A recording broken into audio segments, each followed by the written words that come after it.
Welcome to another episode of the Uncensored Philly Sports Podcast. You got Wayne, Ethan, and Tim. Uh, I guess that's it for the night. But disappointing game, disappointing loss for the Sixers. Paul George out again, hyperextended the same knee. Hopefully, this isn't going to be a season-long thing. It don't look good though.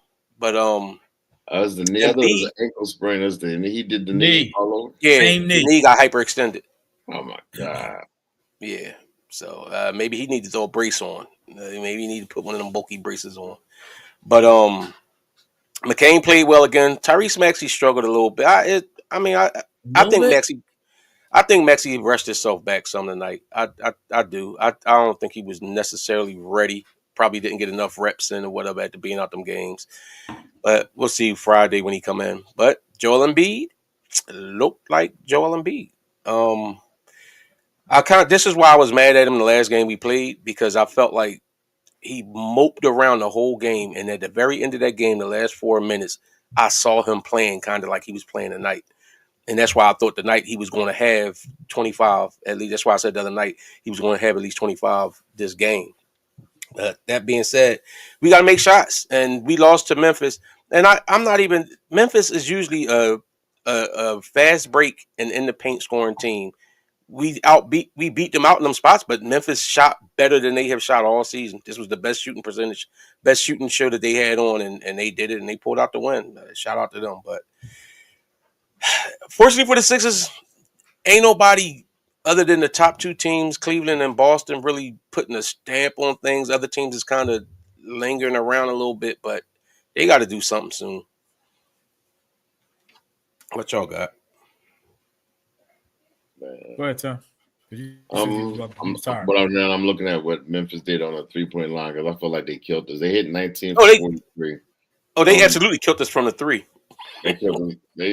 They killed us 19 three pointers. Is crazy. I'm disappointed in the loss because I figured they had a couple players out, but the boy Desmond Bain, he did his thing. He the one kind of got them rolling in that second quarter, and by shooting the lights out, he was on. I am Embiid. I figured he would play better because when he gets embarrassed, I kind of remember when Shaq and Charles called him out a couple years ago, and then he came back and he started playing well. Like sometimes he got to be embarrassed publicly for him to be motivated. So I know what everything that went on yesterday. That probably he had that public humiliation, and so he went out there and he played well.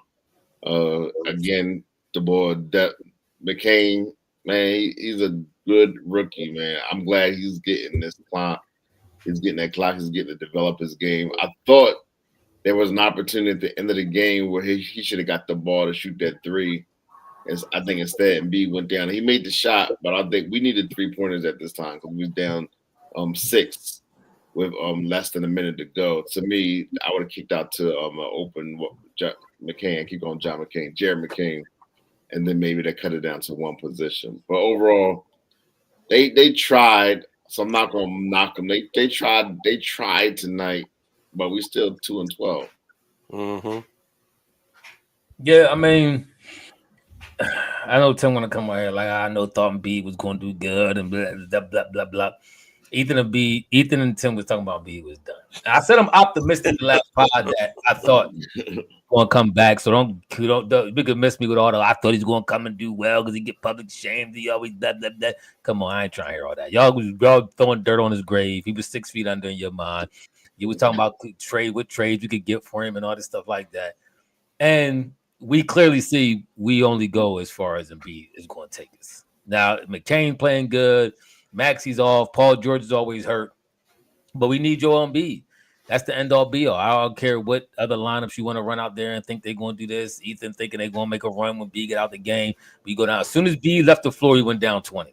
As soon as he got the game, he was the only thing keeping us in the game. We fighting. We coming in and out. We got down by 7 a couple times. They hit some threes. We got back down by 7. As soon as B go out, we go down by 20. As soon as he come back in, we bring the game within 6. So, I mean, they had a hot shooting night. They shot almost 20% from 3.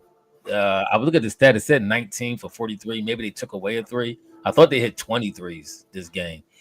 But needless to say, they were pretty much 50%. And that was really our undoing. Our threes was off and they threes was hitting. And Paul George gets hurt again. He's out. Don't see him no more. Maxey's shot is still his three still not falling. He hit a couple mid-range late in the game. It's like he was trying to get a little bit of a groove. But you're right, Phil. He's been off all season. All season long.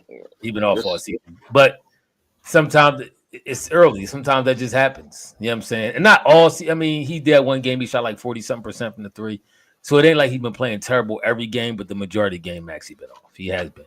But I do like that he put a little bit of a battery in Joel back, I think, coming at his situation. And like I said, last part, I was optimistic Joel could, at least regain some of what he had last year. It's hard for me to believe you could go from averaging 30-something points a game to go to averaging 18. Like, that's just not going to happen. It's not what you were saying yesterday. So I said this yesterday. You wasn't on a Joel B. Don't act like you was on like this is why you had to be on there yesterday, because I knew I was going to optimistic about Joel Embiid yesterday. I said I was optimistic that he could get his game. I said I'm concerned that he kept talking about being injured. And I asked you with a quote of him about him being injured and feeling like he's going to get hurt, and that's in the back of his mind. That concerned me. That did concern me. But I said I was optimistic about how he will play and get his game back. And he did. He ended up with 35 tonight, 11 rebounds. Hold it. First of all, see this, and I'm not talking about y'all. I'm talking about some of these comments. You can't be mad at Maxey for saying what he said about Joel Embiid. Was it a bad time for him to have this kind of shooting night after that? Yes. But that being said, he didn't offend Joel Embiid. Joel Embiid said, I got you. I agree. I saw a thing where they said Joel Embiid was more concerned about not knowing where he was supposed to fit in this offense. That's what his main concern was. He wasn't worried about what Maxey said. So I'm not mad at Maxey.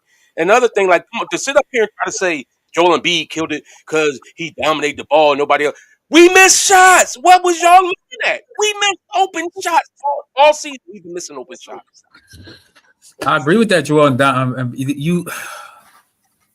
This NBA, I said this before. You won't win with a player like Joel Embiid. That's not conducive to winning in this NBA. Yeah, 35, and we still down 10 or 15. He had out of his 35, he had 2 buckets that mattered. Then he had the turnover right after. He had 1 bucket that mattered. Then he had the turnover right after. What? I don't know what he was doing. You're not going to win with Joel Embiid being the best player on your team. You're not going to win in this league like that. I'm telling you. That's the side I'm giving. You understand? 35 points and he had 2 points. All his points 2 matter. points don't matter. Yeah, come on. All his points. He had 14 free throws and all jumpers. All his points matter. I can see if you. So I guess you also don't count the fact that he go in there and he got their shot blocker in foul trouble. This is what Joel Embiid does. Let me tell you what he does. When McCain gets hot, hits the three, he goes to the free line, then he hits the three. Joel Embiid starts demanding the basketball. Come on, man. What are we doing? What are we doing? And that's swing the ball. That's terrible coaching, and that's terrible. You superstar. That's Joel. That's Joel. Turn the ball over. I'm tired of seeing this Embiid. We've been seeing this Embiid for years. Him doing this nonsense. You ain't winning with that. So for context at the halftime, Embiid minus 10. He minus 10. Embiid caused us to lose. He caused us to lose. Nah, he finished plus, and was putting us back in the game. He got us back in the game. Embiid didn't get us back in the game. What game you watch? Why didn't he? You didn't see him parade to the foul line? Okay. Who hit the three? Got the steal? Who got us back in the game? Embiid got us back in the and Gee got us out the game when he threw the ball away. That's what Embiid did. You're not winning. What you mean when we was already down 13? You mean when we was down 13 and we was making a run back? That's when Embiid got us out. Okay. You're not winning with Embiid, man. I'm telling you. Listen, I do think it's some people mentioning coaching. I think a lot of it's coaching. I still think some of it takes some time for us to gel. I'm still a little optimistic about this team. About us winning. I mean, you could argue that all day. Ethan feel the way he feel. I think you can win with a Joel Embiid. You just got to build the team right. Your coaching got to be right. And your chemistry got to be right. Like right now, we just don't have. We cannot get into a rhythm with a static lineup. This lineup is all over the place. Every game we don't know who's starting. Kyle Lowry was supposed to start. Then McCain started last time. We didn't know B was playing, and he came up playing. It's a whole lot of, and I know that has to be on some level a little stressful to the coach as well. So I don't want to take that out the equation, but at the same time, as a coach, you do got to coach up and manufacture some wins, manufacture some defensive sets, manufacture some offensive sets to make sure you're getting good looks at the basket and all that kind of stuff. So it's a lot, man. It's a lot to process this game. I'm glad, more optimistic about anything. Thinking about the bright side was that Joel looked pretty good. He didn't look as bad as he looked the last couple games that he played. He actually looked pretty good. So I'm optimistic about that. Going forward, we'll see what's up with Paul. Paul George a little irritating though. Let me talk about this. I see LeBron James. I know LeBron's a freak of nature and all that. LeBron is like 46, and he twists his ankle, and he next thing you know he catching a oop the next play. Paul George like tweaked his ankle a little bit, and he going the rest of the game. He said he hyperextended his knee. His knee too, so he twisted his ankle and his knee on the same play. No, it was his knee. It was his knee. Jeez, dude. And they said he out the next 2 to 3 months. See this? They ain't say that. This Tim. Hey, and listen, Mighty King. Mighty King. I agree. Oubre wasn't supposed to. When B turned that ball over on that last play, Oubre was at the 3-point line waiting for the kick out three, and then when Embiid drove in, Oubre drove in, and that's why Oubre is not a kick out three shooter. Why He shouldn't even pass it. Why not? He shouldn't even pass that ball. He was right at the rim.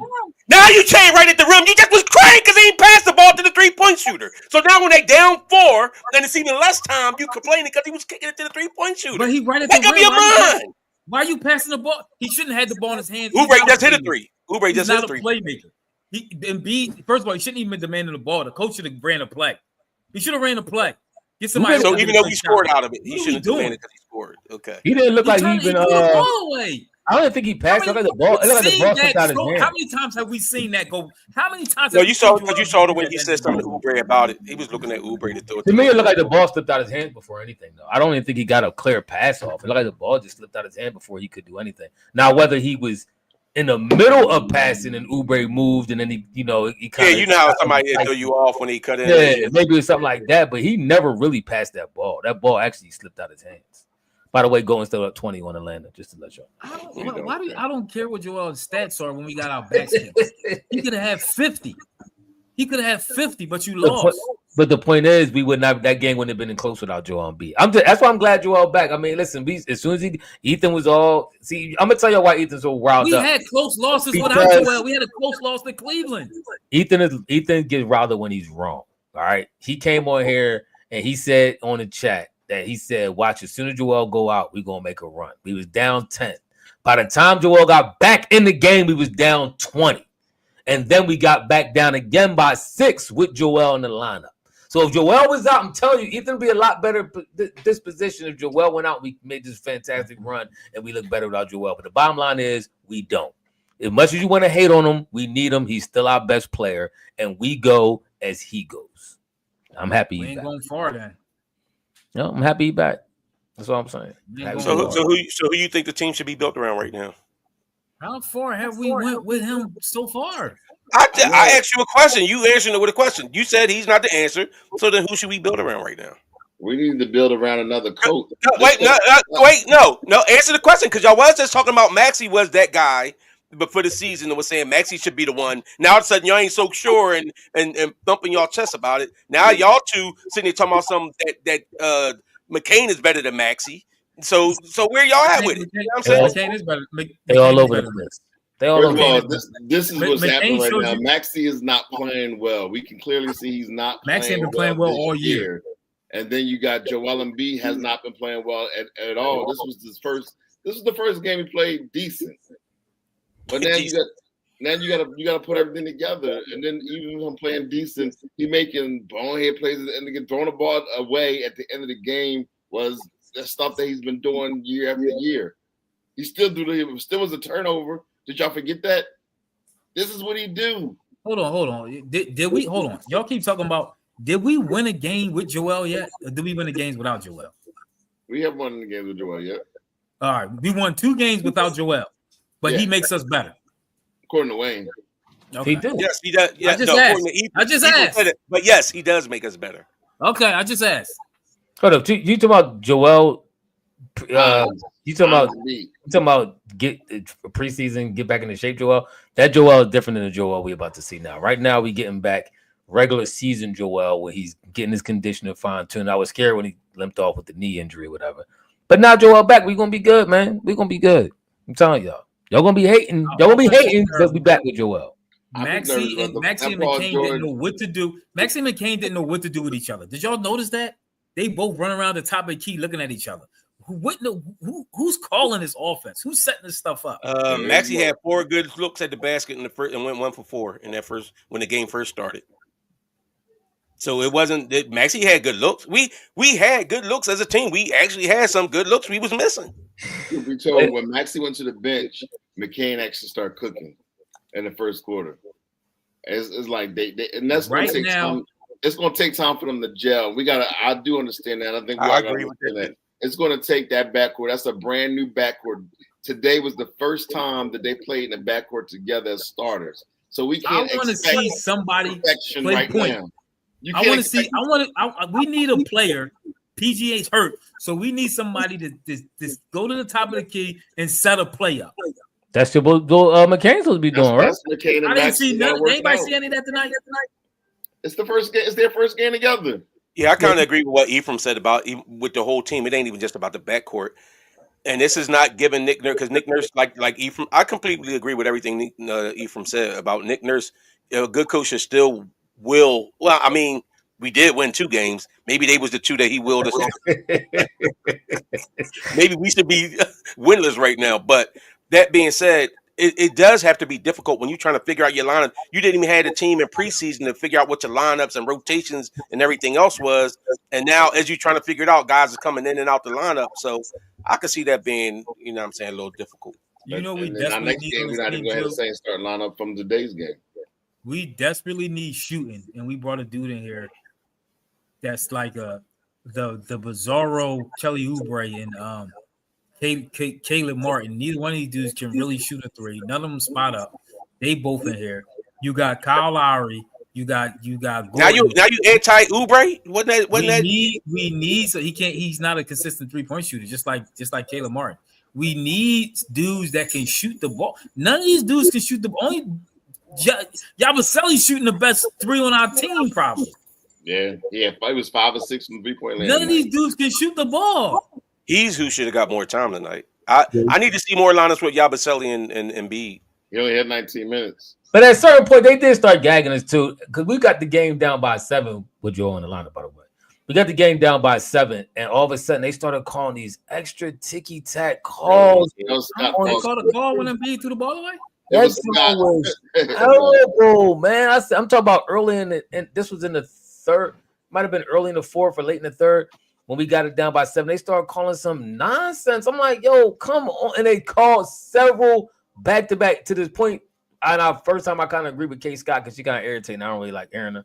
But she was right. She was getting mad that they was calling all these ticky-tack calls, but only calling on one way. First of all, my whole thing is I'm not mad if you don't call calls. I would rather you not call calls at all these ticky-tack calls. Because I wanted to talk about this too, when we kind of wrap about the Sixers. Because Barkley made a comment about Shaq. They were talking about the NBA viewership dropping down, and he made a comment about the 3-point line and how that's kind of ruining the game. Everybody taking threes. But I got a whole different take on it. We could talk about that later.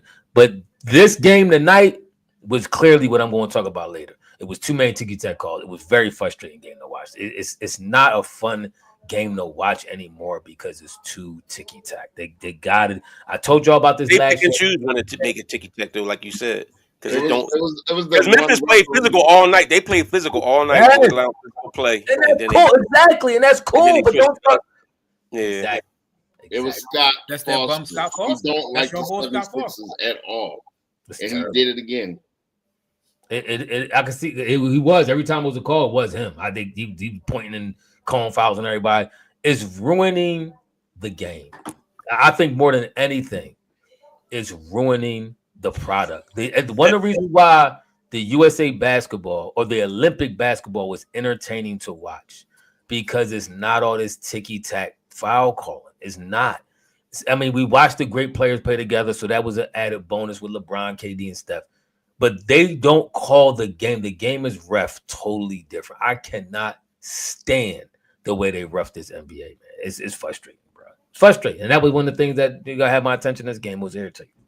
outside of B, coming back and looking good. I'm kind of Dominic, you remember that when Tim was saying that Drummond could replace B? We don't need B, just play Drummond. I We never, need said somebody to Drummond, rebound I and never stuff. said Drummond could replace. Remember that stuff?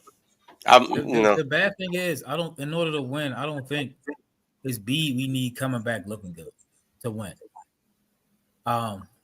B knows how to play. He's going to get his. We need Maxey to come back looking good. That's what we need. I agree. That's what we need. That's what we need in order to win. If I'm Joel Embiid, we need both. We need both in order to win. Joel gonna get his. If I'm Joel Embiid, Kyle, you said Joel was washed. You said he was done. If I'm Joel Embiid, he can hit that little jumper, and he going. You said he was done. You said we saw the beginning of the end of Joel Embiid.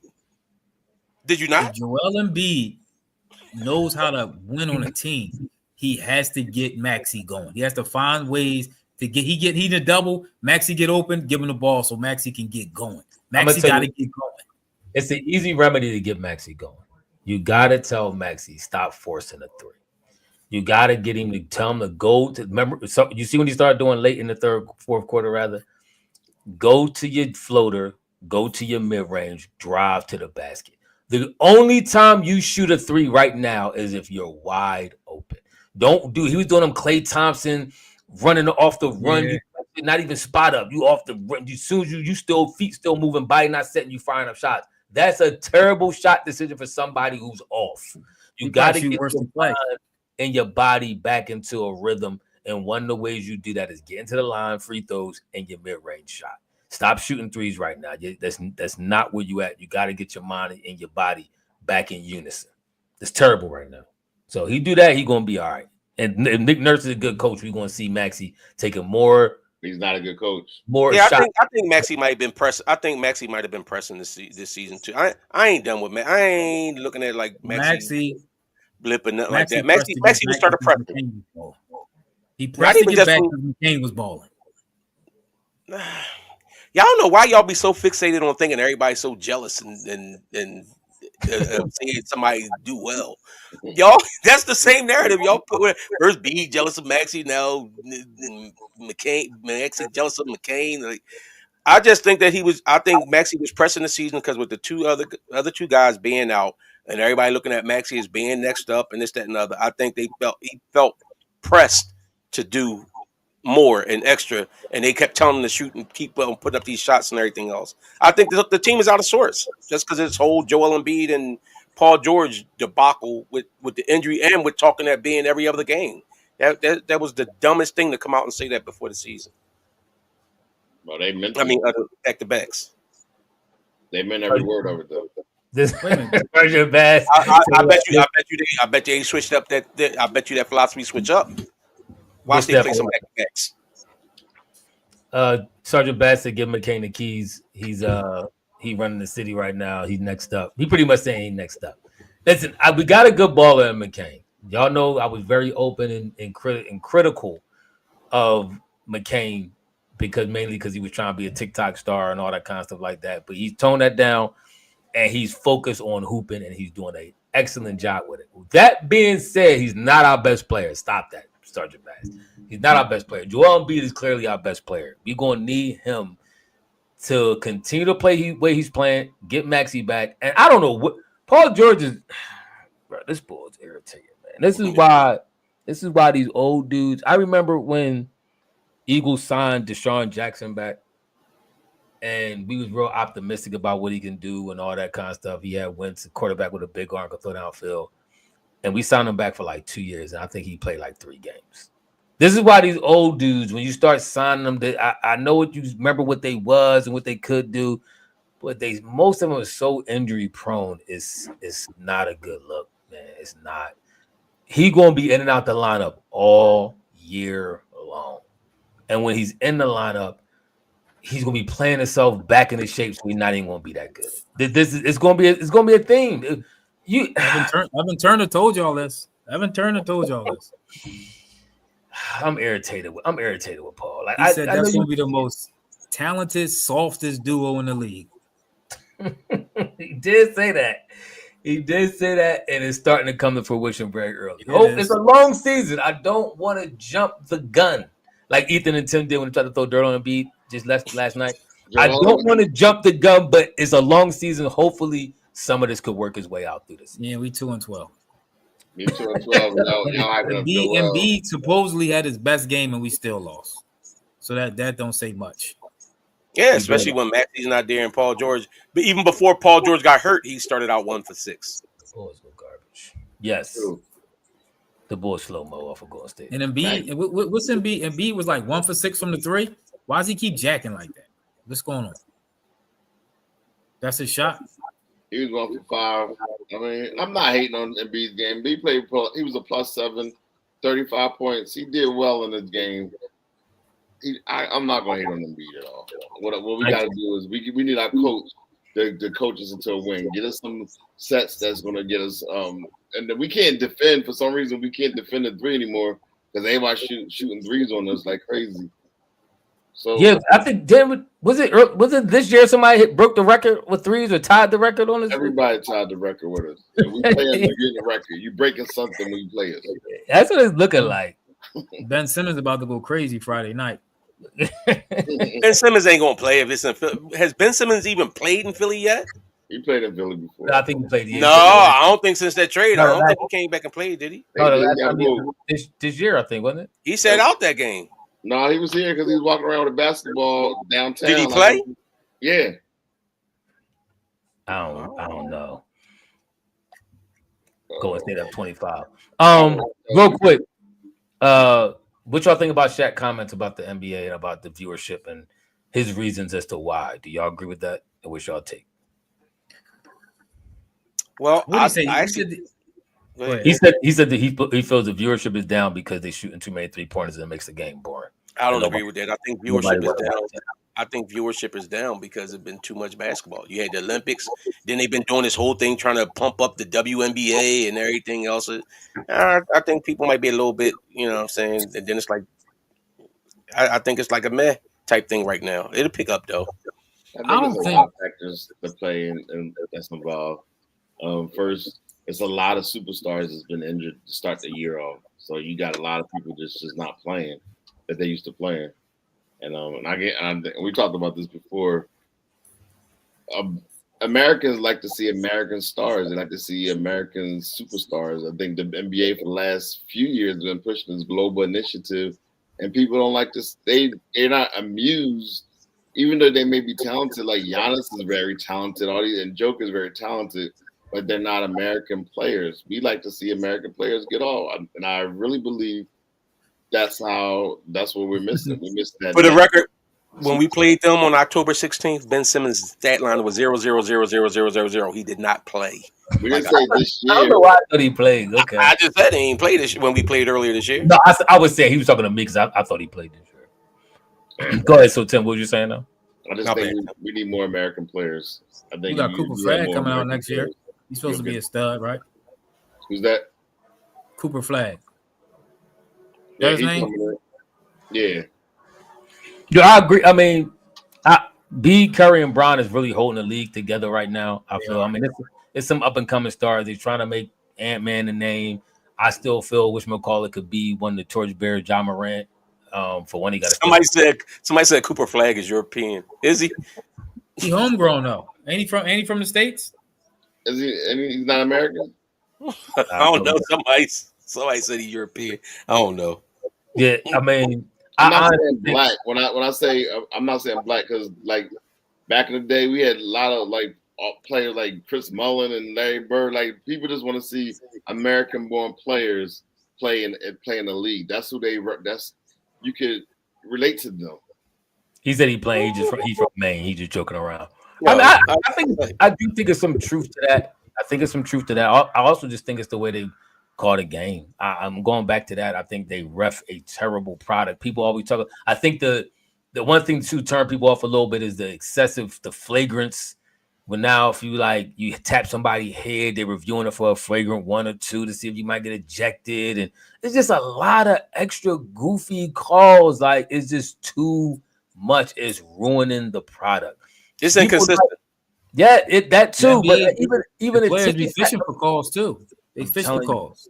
They do, but they gotta stop letting themselves get easily baited and then just calling it ticky-tack stuff. They got to let the game get a little bit more physical. I understand you don't want players to get hurt and all that, but some of these calls is just atrociously bad. And if they get out of the game, I'm telling you, it's going to bring back some more viewership. It's going to bring back a little bit more rivalry. It's going to bring back some more defense. One of the reasons why people shoot too many threes because you can't even really chase them off the line like you want to, because if you play too tight, then they try to go past you. Now you're playing catch-up defense, and the moment you bump them or they stop and you go into their back, it's a foul. So sometimes people just almost let you shoot just because you kind of almost at a disadvantage if you rush the three-point line. So if you let the game be a little bit more physical, you can easily chase them off the three and you won't get 53s a game. I'm telling you, got to change it. But we'll see. Let's see. But that's my take. Did y'all? One more thing. Did y'all watch the Tyson fight? What y'all think about Mike Tyson and the bull? Is that fixed? Was it rigged? Was Tyson holding back? It was rigged.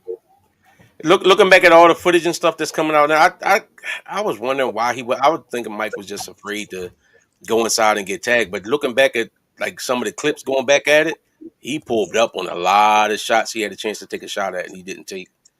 I don't even think it looked like he pulled up, but I don't think he felt he was in range from. Nah, I don't know. A couple of times I saw, it was like he was right there about to catch him. The ball was wide open, hand down, whole left open. Mike had it and then just like pulled up on. But sometimes if you overreach, if Mike overreach and misses, he might get caught. You know what I'm saying? So you don't want to overreach and miss. I mean, it was a money grab. Like Iron Mike.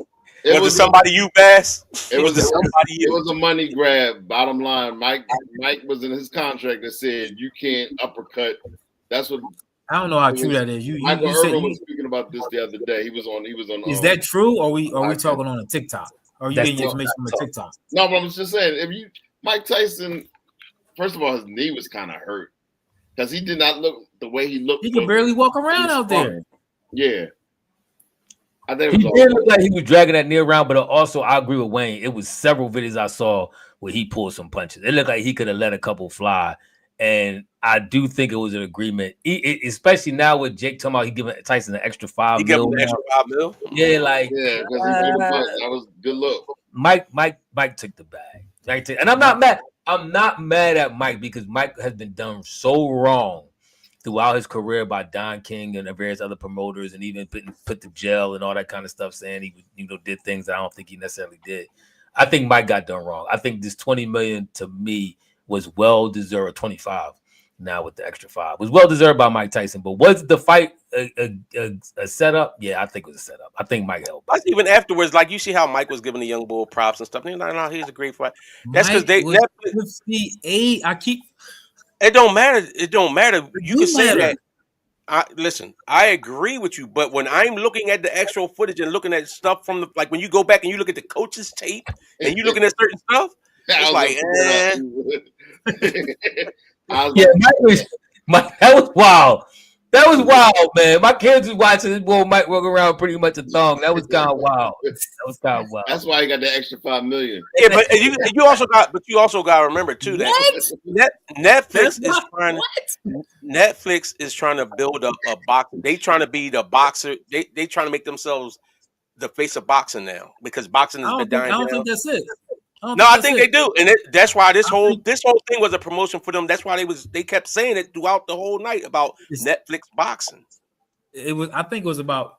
First of all, I said I think they said that was the number one stream show ever. That just shows the power of Mike Tyson.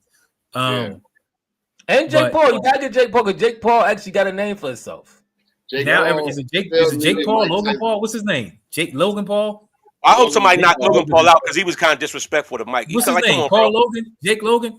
Now everybody wants to fight him because they see the money you can get from fighting. Everybody ain't gonna get that kind of money. But when Tyson was, they asked Mike what was he going to do next, and he was like, I don't know. He was like, who you fight? He's like, I don't know, maybe Logan. And he joking around, and he took on, no, Mike, I'll knock you to bleep out. Like what? Like stop being. But that's his hype. So you gotta remember, Logan's now trying to sell the fight. No. This was after the fight. I know. That's what I'm saying. But it's Logan trying to sell the fight to who? Mike, they ain't gonna let Mike. Mike ain't gonna fight him. But this is my whole point though. Them dudes, remember where they came from. They internet stars. They know how to put out content to get people to watch. Paul and Logan and Jake, whatever their names was, they was millionaires way before this. Like they was multi-millionaires off of YouTube and all this other stuff. They know how to drum up entertainment. That's what they do. That just felt a little disrespectful. To me, when he stepped up, it seemed corny though. Like it seemed corny to me, but it's YouTube corny. Like no, I knocked you out. No, so I was like, oh, yeah. I think the only real thing out of that was that Mike slap, because I think the Mike slap was unscripted. I think that was just I do think I do. He stepped on his bunion. He stepped on his bunion, Mike Austin. That was one of the only real things. No, I do agree with that. I never sell. He was selling a fight. He was selling. Mike, you don't know what you're gonna get from Mike. Mike was like, they was like, you got $20 million or you're gonna get $2 million. And he was like, no, okay. Xander, they just smashed the internet. They smashed Xander. We're talking about what was popping. Yes, it is really Mike Tyson. Mike Tyson's this is what happened, right? This was the problem with that. Somebody X-Men fall back. Somebody put Tom on his account. He talking about she's right. No, Xander is wrong. Go ahead, Ethan. Why is Xander wrong? This is the problem with Mike. This is what happened with Mike Tyson. Mike Tyson 58. But everybody like my age, everybody on the pod age, they remember the glory days of Mike Tyson sleeping people. So everybody wanted that to come back. Everybody felt Tyson still had that knockout. They wanted that euphoria of when they was young, sitting in front of the TV, watching Mike Tyson knock people out. Because he's one of the greatest knockout artists of all time, except maybe the boy Debo from Friday.